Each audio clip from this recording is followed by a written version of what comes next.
لما يكون بقى نفسهم في حاجة حلوة بقوم بقى اجيب الصينية بتاعتي واجيب اطباق زي اللي انتوا شايفينها دي، واعمل بها فكرة بجد اختراع. انا واثقة لما تشوفوها هتقوموا على طول تجربوها. بس كالعادة لو عجبكم الفيديو بقى ما تنسوش اللايك والشير، يلا نسمي ونصلي على رسول الله. اول حاجة كده بجيب كوباية رز، واجيب الحله بتاعتي، وطبعا بعد ما نقيته كويس جدا لازم بقى اروح اغسله كويس، اغسله واصفيه واحطه بقى زي ما هو في نفس الحله، واغطيه بالميه زي ما انتوا شايفين كده. كوبايه الرز دي هتاخد معاكي 8 اكواب من الميه.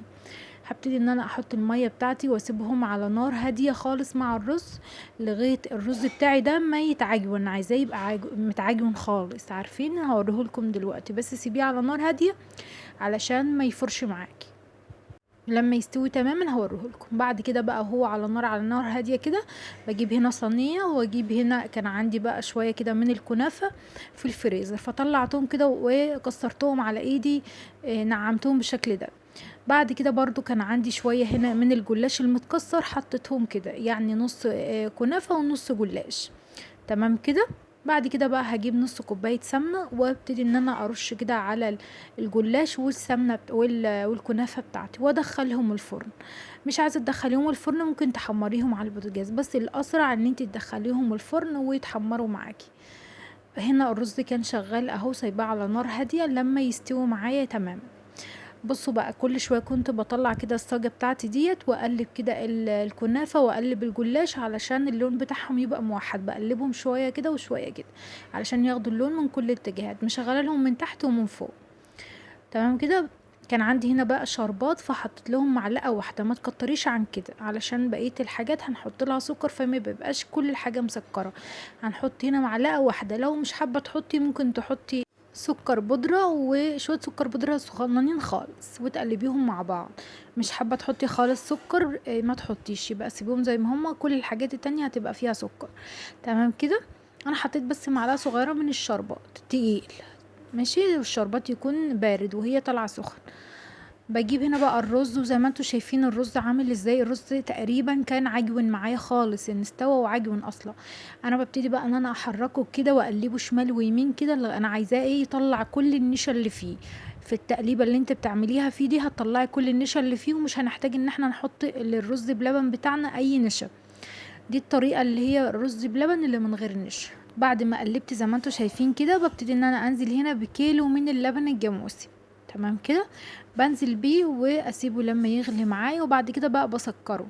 انا بحط له هنا كوبايه سكر، حابه تزودي عن كوبايه سكر مفيش مشكله براحتك، التحليه بقى اللي انت بتحبيها. تمام كده. هحط كيلو من اللبن على كوبايه الرز وكوبايه سكر. بعد بقى ما حطيت كل المكونات بتاعتي لازم بقى اسيبها لما القوام بتاعه يتقل كده مع نفسه، عشان احنا طبعا مش هنحط نشا، فهنسيبه بقى على نار هاديه لما يتقل مع بعضه كده. هو الرز بيطلع النشا اللي فيه ومش محتاجين خالص نحط نشا. بصوا بقى القوام بتاعه عامل ازاي كده بعد ما تقل خلاص على النار اهو زي ما انتوا شايفين. بحط له بقى كده ظرف من الفانيليا، وافضيه بقى في الاطباق بتاعتنا اللي احنا حضرناها. دي اطباق اللي هي ايه، بتتجاب كده من عند اللي هو عنده الاطباق الفل والاطباق اللي هي الالمونيا والحاجات دي. تمام كده. ممكن تعملي في اطباق عادية عندك اللي هي الاطباق الصيني عادي خالص. بصوا بقى بحط كده في كل طبق بحط مغرفتين من الرز بلبن بتاعنا. تمام كده. واهم حاجة بقى بسيبه لما يبرد خلاص. اول طبقة دي بسيبها تبرد اللي هي رز بلبن.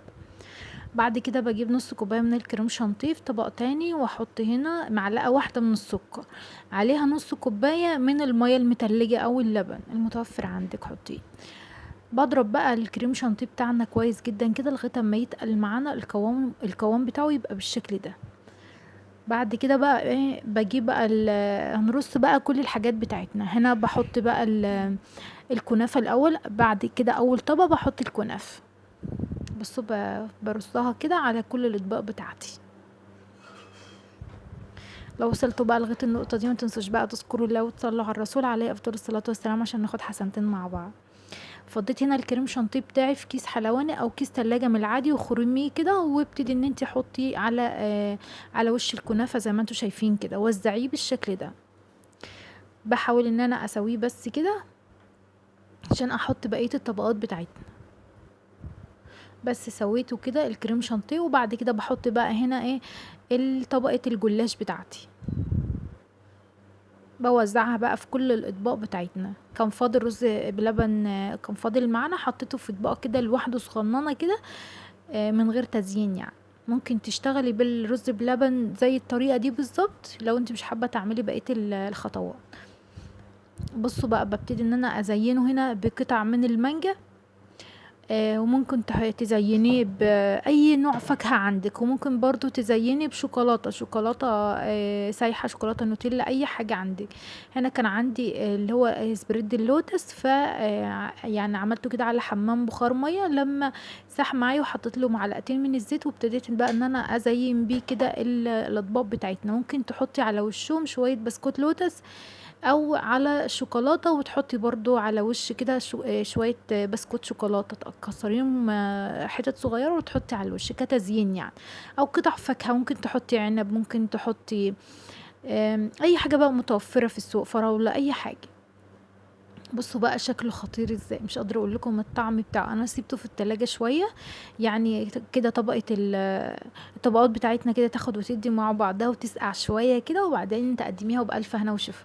هتلاقي بقى نفسك كده بتاخدي معلقه ورا معلقه، مش هتبطلي بصراحه الاكل فيه يعني. عايزه اقول لكم طبقتين كريميين كده، وطبقتين كريسبي ناشفين، مع طبقتين اللي هو ناعمين كده، هتحسي كده انت بتاكلي حاجه بجد فظيعه. وطبقه بقى المانجا دي مش قادره اقول لكم طعمه خطير مع بعضه كده ازاي، ميكس فظيع يا جماعه. جربوه بصراحه، مش هتبطلوا تعملوا الطريقه دي.